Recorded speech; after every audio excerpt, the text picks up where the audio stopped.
Welcome to another podcast of It's Not About the Fucking Food. And today I'm going to be talking about some ways that we keep ourselves stuck. Now, so often in recovery, I think we can feel disempowered. We can feel like we're stuck. We can feel like it's something that we're never going to get away from. And this is something that can be often repeated and re-traumatised actually in our systems by healthcare professionals. There's a narrative at the moment that if we have been ill for over 10 years that we are untreatable, unfixable, and that can make us feel broken. That can make us feel like actually recovery isn't a possibility for us. And there's a lot I have to say about that subject. I think ultimately it comes down to the people who are providing that healthcare, providing that service, actually being undereducated, underqualified to work in this space. And ultimately it's not a trauma-informed way to practice, which I think says a lot. We always want to be empowering people, and recovery is possible for everybody if we want it. And that's the only real caveat, is if we truly want it, then recovery is truly possible for anybody. And I specialise in working with people who have had eating disorders chronically, that have had eating disorders long term, the people that have been told that they are untreatable, unfixable, or feel broken because they've been stuck for as long as they have been, they don't know who they are without it. That is who I work with, and I see success again and again and again. And myself, I had eating disorders for nearly 14 years, so it's not true. The 10-year rule is complete bullshit. Let's be honest about it. But there are some things that happen that tell us these narratives, and these can be reinforced by other people, and it's going to influence our subconscious programming.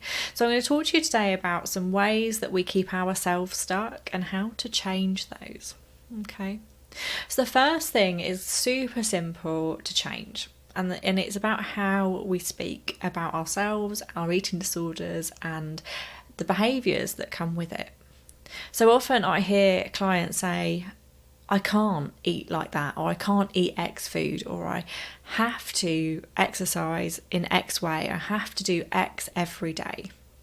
Okay? And whenever they are saying that, they're also hearing that. What we say, we hear, and we nourish those limiting beliefs, the ones that are going to keep us stuck. So I want you to notice where you are using language like that. And it's not just about our eating disorder behaviours, disordered eating behaviours either. We do this stuff all the time. I can't do X because I have a baby. I can't do X because I have X, of my job or whatever. And actually so often we're making a choice. And that's the simplicity of it. We are making these choices each and every day. If Leo chooses, like last night, to not go to sleep until 9:30 at night, I have a choice. I'm going to be exhausted the next day if I'm up with him and I'm up with him in the night. But that is my choice. That the consequences of not doing that for me and not being there, not being emotionally available, not supporting him to sleep are much higher. So I choose to support his sleep even though there are consequences of that, even though I might be a bit upset about it. That's okay. In the same way that we're choosing to engage in those eating disorder behaviours because the consequences of not doing that for us at the moment are too high. Because if we don't do that, or we don't follow the eating disorder rules, we're going to feel too anxious. The eating disorder is going to be too loud for us to cope with right now.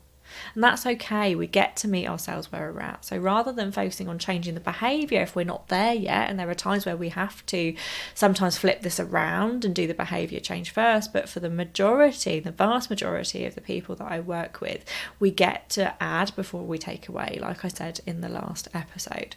So we get to focus on changing our language and opening ourselves up to the possibility of change. Okay, so changing, I have to do X every day. At the moment, I'm choosing to do X every day. At the moment, I am choosing to exercise for X amount of time. It might not feel like a choice, and I so get that, and I hear you if it's saying it's not a choice, I have to do it. But just by changing that language, whether we believe it or not right now, is going to open up the possibility. If that feels really, really sticky still when we're saying I choose to, and it just feels too difficult to hold in your system, then maybe changing it to right now.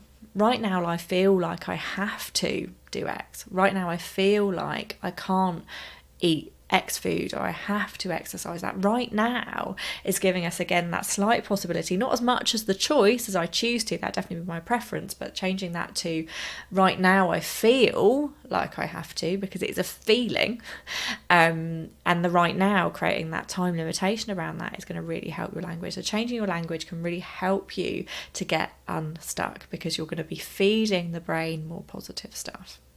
Another thing I see people getting really stuck in is their identity. So often when we've lived with disordered eating, eating disorders, maybe other diagnoses as well, I live with chronic health diagnoses, and for a while they became also part of my identity. And when we identify with our eating disorder, disordered eating, anxiety, autoimmune conditions, it's going to create some level of stuckness, because we are ultimately seeing them as part of ourselves, and being left with that space is so scary. One of the things I hear clients say again, but who am I going to be without this? Who am I going to be without this? And if we don't know who we're going to be without it, it's going to be really difficult to let go of. So again, identifying with that eating disorder, disordered eating, whatever we're identifying with, is a way that we keep ourselves stuck. And the best way to deal with that is by focusing on some of the identities we have outside of it. Again, this is about feeding the brain with stuff that is going to help us change. So let's focus on those new identities. Can you create habits? Can you create hobbies? Can you start doing hobbies that are outside of that identity?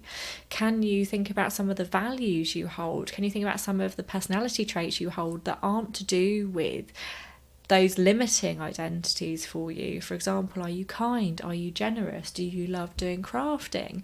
Do you enjoy swimming or being by the beach? Whatever it may be, trying to focus instead on those identities that are limiting for us, and focusing on the other things can be really beneficial, because we're then feeling like we're not going to be left with that empty hole so much if we choose to let go of the eating disorder. I think this is actually somewhere where being part of eating disorder communities, and I'm part of a few just to keep an eye on what's going on, what's coming up for people, can actually be quite toxic, because we become, rather than supporting each other, quite often in these groups I see people holding each other in the eating disorder than being part of the community and feeling like they have to lower themselves to where everybody else is at, and actually it can become quite toxic. So that's something to be really aware of, is that being part of loads of support groups isn't necessarily supportive, and that's different for people to people. It's also different depending on the support group and whether it's moderated, whether they actually have somebody coming in and giving really constructive advice or not. That changes how supportive, but that's definitely something to watch for. And the third way we keep ourselves stuck is really on that subconscious level. As I said, everything we're doing is feeding the brain information. And if clients aren't looking and people aren't looking at their subconscious programming, they're going to stick in their default programming. And the default is always going to be easier, and the default is always going to be the eating disorder.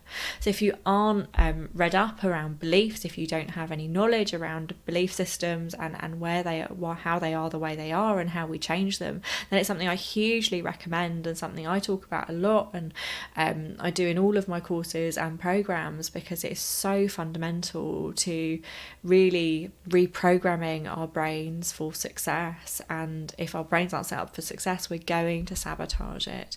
But hopefully I've given you some things that you can do around your identity, around the words you use, and that will have an influence on your beliefs as well.